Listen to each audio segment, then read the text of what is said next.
Szent lecke Szent Péter apostol első leveléből.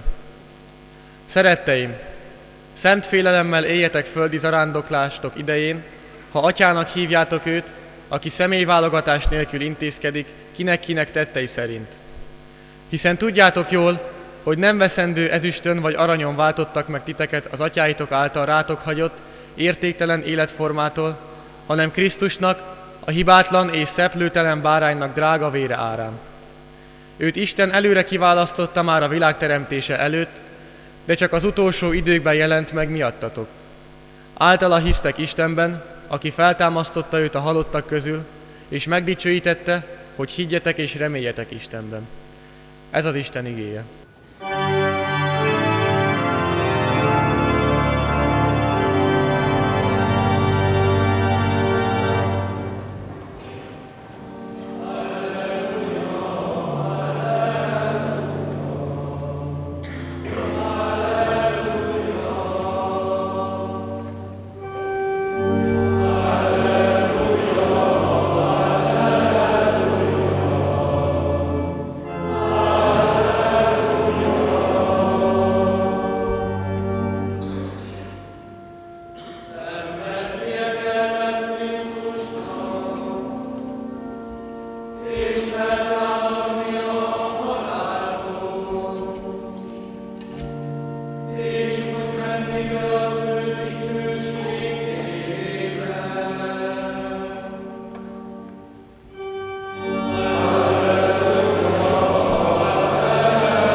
Húsvét vasárnap ketten a tanítványok közül egy Emmausz nevű faluba mentek, amely Jeruzsálemtől 60 stádiumra, 2-3 óra járásnyira fekszik.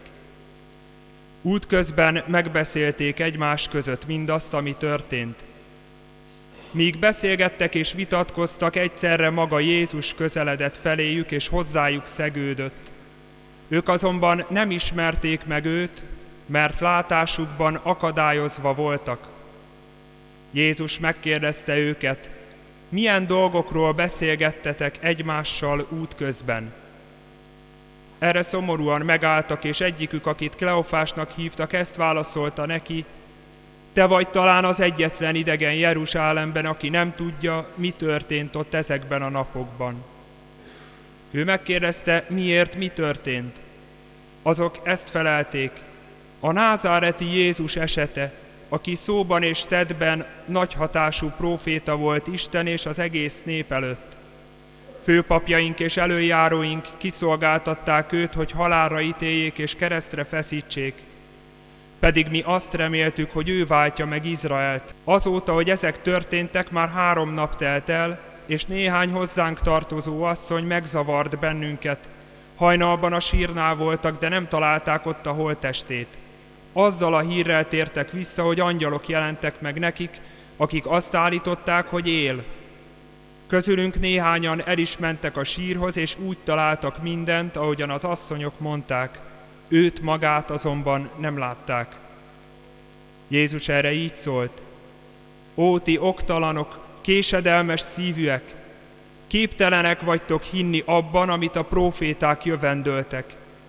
Hát nem ezeket kellett elszenvednie a messiásnak, hogy bemehessen dicsőségébe? Aztán Mózesen kezdve valamennyi prófétából megmagyarázta, ami az írásokban őróla szól. Közben odaértek a faluhoz, ahová tartottak. Úgy tett, mintha tovább akarna menni, De azok marasztalták és kérték: maradj velünk, mert esteledik, és lemenőben már a nap. Betért tehát, hogy velük maradjon. Amikor asztalhoz ültek, kezébe vette a kenyeret, áldást mondott, megtörte és odanyújtotta nekik. Erre megnyílt a szemük, és fölismerték, de ő eltűnt előlük. Akkor azt mondták egymásnak: ugye lángolt a szívünk, amikor útközben beszélt hozzánk, és kifejtette az írásokat. Még abban az órában útra keltek, és visszatértek Jeruzsálembe.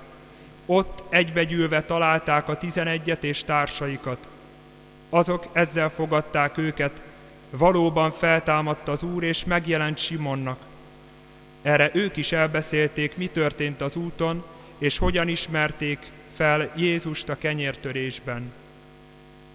Ezek az evangélium igény.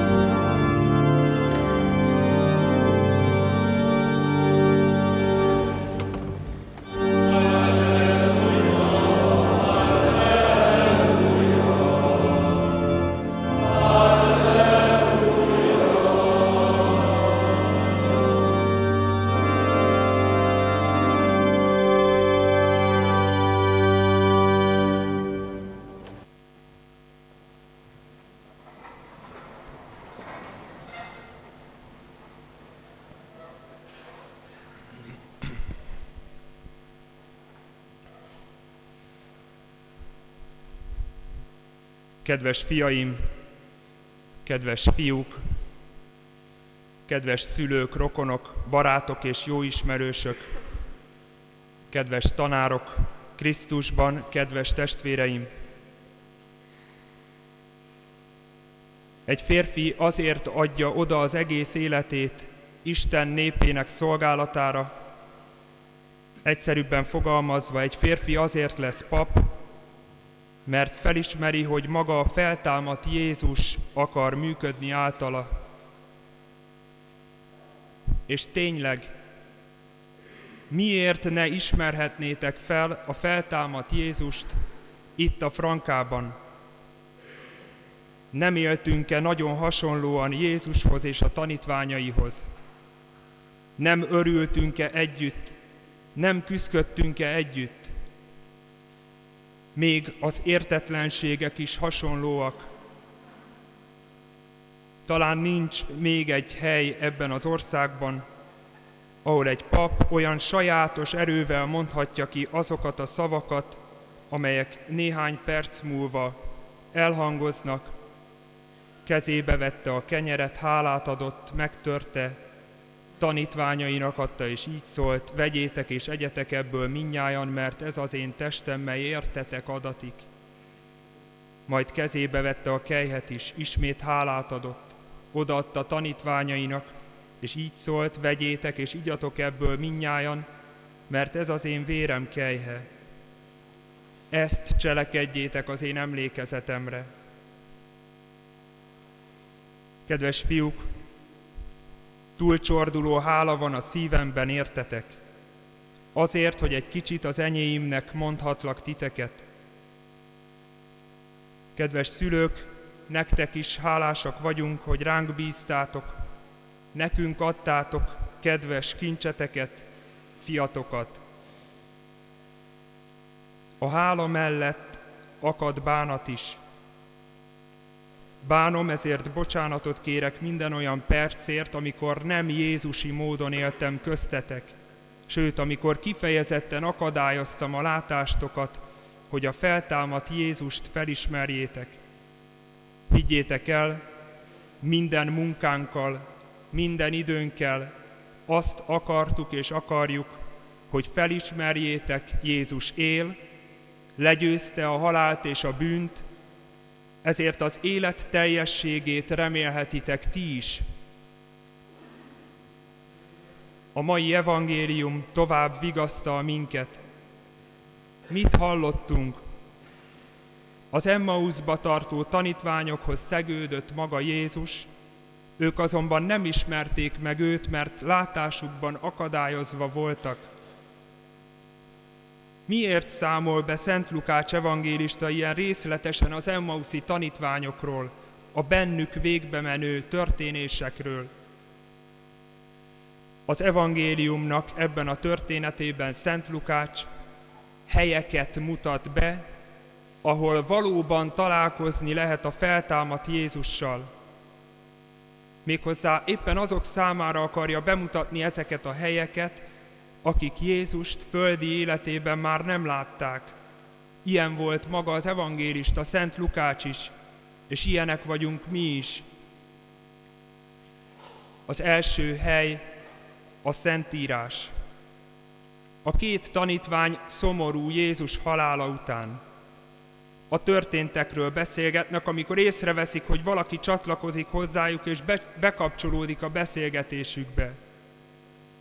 Az ismeretlen megróvja őket hitetlenségük miatt, és megmagyarázza nekik a Szentírást, vagyis a prófétákat, akik előre megmondták, hogy a megváltónak szenvednie kell, így megy be a dicsőségbe.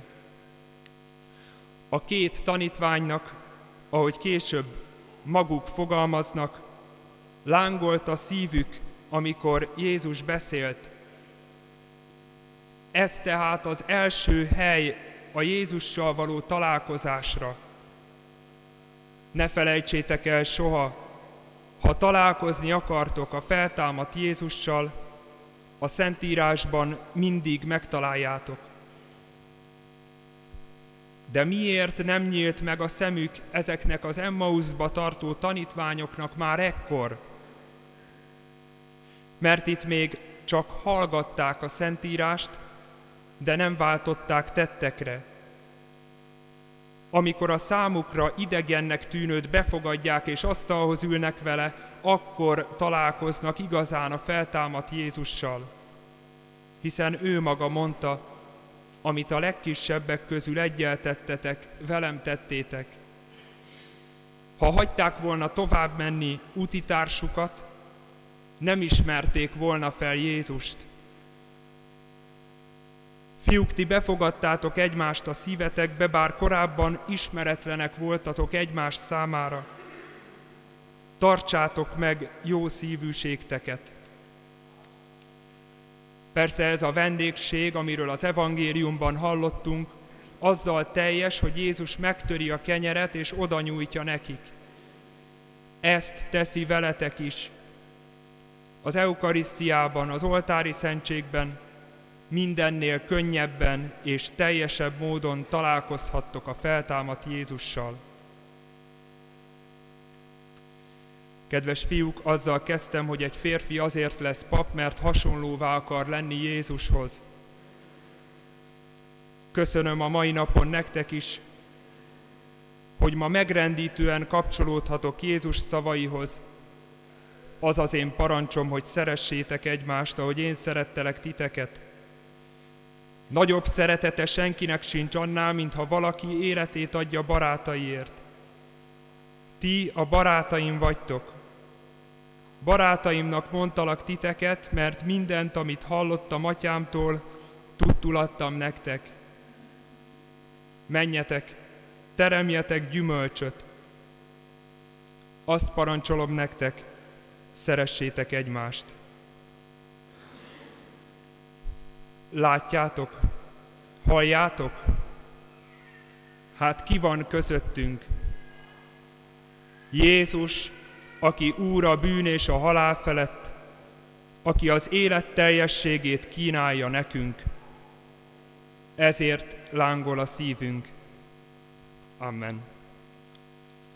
Hiszek az egy Istenben.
Kérjük testvéreim mennyei atyánkat, hogy szent félelemmel éljük földi vándorlásunk idejét, és Krisztussal együtt mi is feltámadjunk.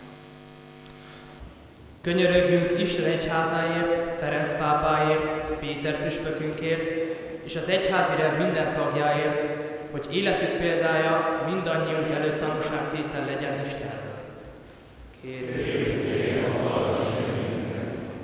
Könyörögjünk hazánkért és azokért, akik a közhatalmat gyakorolják, hogy a magyarság saját útját járva, a tágasabb jövő reményében, az ég felé építkezzen, és múltjában, keresztény gyökereiben biztos talajt érezzen a lába alatt. Könyörögjünk a vallogó diáktársakért, hogy egyre közelebb jussunk ahhoz a titokhoz, amely Isten meghívása számunkra, és felismerjük, milyen gazdag és felséges az az örökség, amit ő nekünk szán.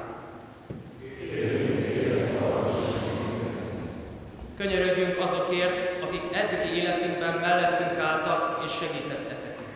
Szüleinkért, különösen a mai napon édesanyánkért, tanárainkért, prefektusainkért, diáktársainkért, a velünk jót tevő minden emberért. Hálát adunk neked, értük Isten. Érezzék meg, hogy velük vagy életünk minden napjában. Kérünk téged, hogy Isten népe lángoló szívvel ismerje fel a földi élet útjain a köztünk járó Krisztus, aki igéjével tanít, és az eukarisztiában teljes valóságban megosztja velünk életét. Urunk Jézus Krisztus, te megdicsőítetted atyádat szeretetből vállalt szenvedéseddel. Add, hogy amikor halálodra és feltámadásodra emlékezünk, bennünk is megújuljon keresztény elkötelezettségünk, aki élsz és uralkodol mindörökkön örökké. Amen.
Imádkozzatok, testvéreim, hogy áldozatunk kedves legyen a mindenható Atya Isten előtt.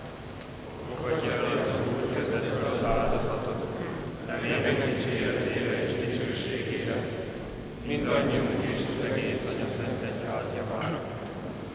Kérünk, Istenünk, fogadd el ezeket az adományokat újjongó egyházattól, amelynek most így nagy örömet okoztál. Add, hogy egykor az örök boldogságot is élvezze, Krisztus, ami Urunk által. Amen. Az Úr legyen veletek. És a te lelkeddel. Emeljük föl szívünket. Fölemeltük az Úrhoz. Adjunk hálát Urunknak, Istenünknek. Méltó és igazságos. Mert bizony méltó és igazságos, illő és üdvös, hogy minden időben magasztaljunk, Urunk, téged, de különösen most a húsvéti időben, midőn áldozattá lett értünk Krisztus, a húsvéti bárány. A világosság fiai lettünk, és örök életre születtünk általa. A mennyország ajtaja kitárul nékünk, mert fiat halála óta a mi halálunk sem reménytelen elmúlás, és feltámadása által mindnyájan új életre támadunk. A húsvéti öröm ezért kiárad az egész földre, a nagy világ örvendezve újjong, a mennyei erők és a hatalmas angyalok dicsőséget himnuszát zengik, és vég nélkül éneklik.